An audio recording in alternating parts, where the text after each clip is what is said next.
So, kalabitin mo yung katabi mo. Nakikinig ka ba? So, before I will step down, hayaan niyo muna akong buksan itong verse na ito. When anyone hears Matthew 13:19, when anyone, kasama ka doon sa anyone, hears the message about the kingdom, nakikinig daw po tayo ng mensahe about sa kaharian ng langit, and does not understand it, hindi daw po natin inuunawa habang tayo nakikinig. The evil one comes and snatches away what was sown in his heart. This is the seed sown along the path. So, ang sino man daw pong nakikinig, tayo po'y makikinig ngayon, amen? Amen. Ang sino man daw pong makikinig ng patungkol po ng salita ng Diyos sa paghahari ng Diyos, na hindi po ito inuunawa. So, ang papel po pala ng mga listener ng Word of God is to understand. Amen? Ang papel po pala nating nakikinig habang nare-release po rito ang salita ng Diyos, ay uunawain mo ang iyong pinapakinggan. Hindi ka lang nakikinig, kundi inuunawa mo. Hindi mo lang siya iniintindi, kundi inuunawa. Kasi mas malalim po ang salitang unawa kaysa iniintindi mo. Amen? At napakahirap kaya ang papel ng tagapakinig. Why? Kasi habang nakikinig ka, may gustong makipagkwentuhan. Amen? Nanaman po ba natin? Habang nakikinig ka, maraming sumasagi doon. Paano kayo ulam ko mamaya? Anong lakad ko? Paano kayo tinda namin mamaya? Ano kaya? Amen po ba? Yung labahan ko, nangangamoy na yun. Yung ano kayang kakainin ko naku, bukas. Matrikula na naman ang anak ko. Naku, bukas. Hello? Di ba napakahirap? Kasi maraming sumasagi. Amen po ba? Pero, sabi ni Jesus Christ, yung daw pong nakikinig na hindi inuunawa, hindi inuunawa. So, ibig sabihin, kailangan mo pa nang unawain. Kaya, kung meron makipagkwentuhan sa'yo, sawayin mo. Kasi nag-e-expect si Jesus Christ na habang nakikinig ka, nauunawaan mo at inuunawa mo, paano mo maunawaan? Merong lumalabas, merong pumapasok, merong uminom ng tubig. Di ba sinabi ko na yan noon eh. Once the worship begins, once pagkalabit ng gitara, worship begins, 9 to 12, huwag ka nang tumayo dyan sa kinaupuan mo. Meron pa po, bago mag-9, umihi ka na, kung anong gusto mong gawin, kung nagugutom ka, kumain ka na. Huwag ka nang kain ng kain dyan sa upuan mo kasi disrespecting God yan. Amen? Dapat makikinig na tayo. Paano ka makikinig ng maayos kumakain ka? Ang sarap ng yung puso't isip mo, nandun na sa kinakain mo, sa lasa, amen po ba? Dapat pala, bawat salitang ating naririnig, ang papel nating tagapakinig ay inuunawa natin. Kasi pag hindi daw po natin naunawaan, the evil comes and snatches. Yung napakinggan mo, ninanakaw niya. So, sumamba pa tayo. Amen? Bakit pa tayo sumamba? Para merong matutunan sa Diyos, para manatili tayong malakas. Amen. Amen po ba? Para manatili tayong matalino, marunong, para hindi tayo maisani sa tanas. Amen po ba? Amen.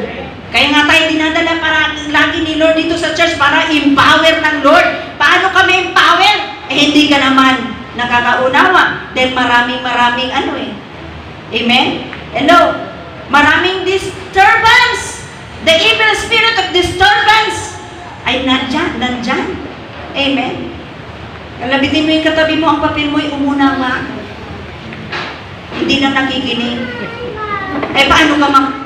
Paano ka makakaunawa kung labas-pasok ka? Tayo ka ng tayo. Kung ano mga ginagawa mo. Amen? Wala nang pagkukulang ang Diyos kung wala kang natutunan kasi ayaw mo umunawa Dahil ang dami mong ginagawa sa buhay ng mga disturbance. Amen po ba? So, snatches away what was sown in his ang puso pala natin tinatamnan ng salita ng Diyos. Amen. Ito pong puso natin tinatamnan ng Diyos at naistamnan ng Diyos. Kasi bakit? Para mamahal mo siya ng buong puso, buong isip, buong kaluluwa, buong lakas, kaya ang puso tinatamnan niya. Amen po ba? Amen. Amen! Paano kasi natin maunawaan kung ganyan eh? Labas-pasok tayo. At istorbo tayo sa marami yung mga gustong makinig. Amen po ba? Sorry ha, ayokong mag-a-account ako sa Lord na hindi ko kayo napapalahanan. Dapat ko siyang sabihin.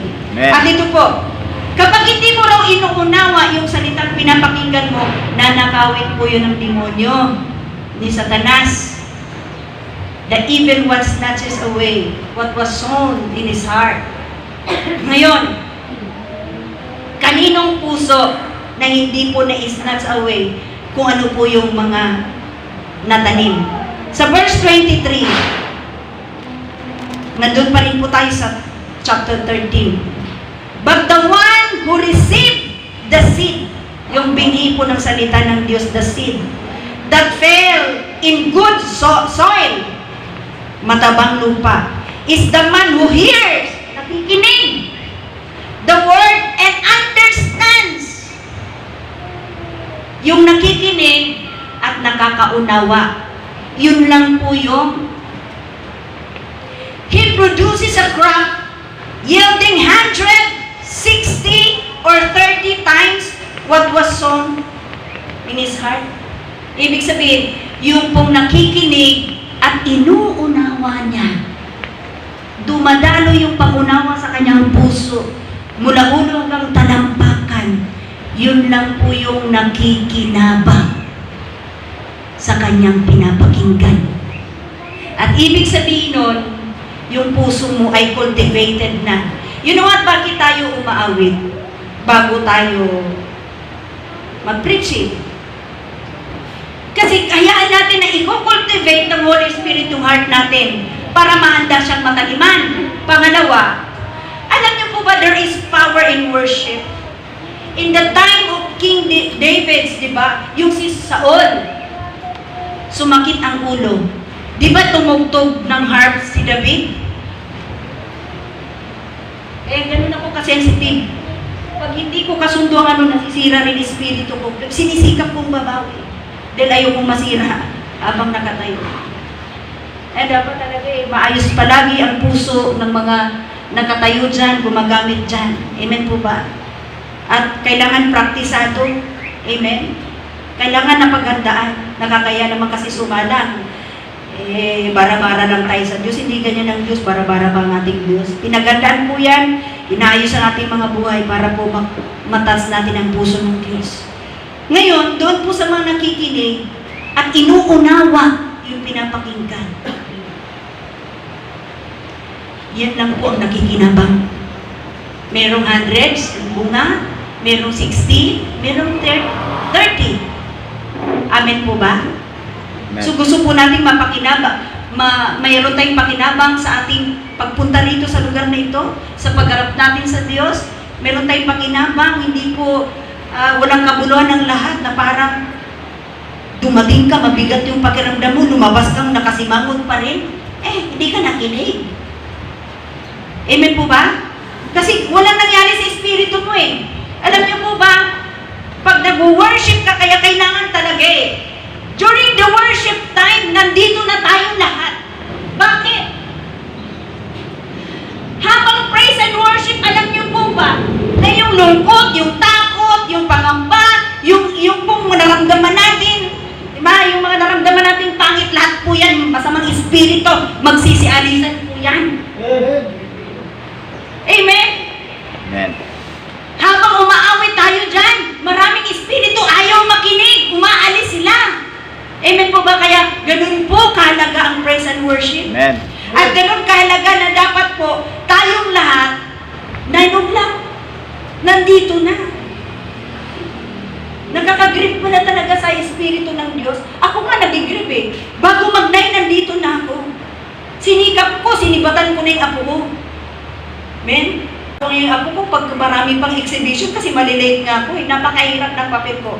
Pero kanina, sinibatan ko siya. So before 9, Nakaka-grip pa na talaga ng Espiritu kapag, alam mo, yung iba nag-worship na tapos yung iba wala pa. Ito pala yung puso ng Diyos pagka nalilate kami.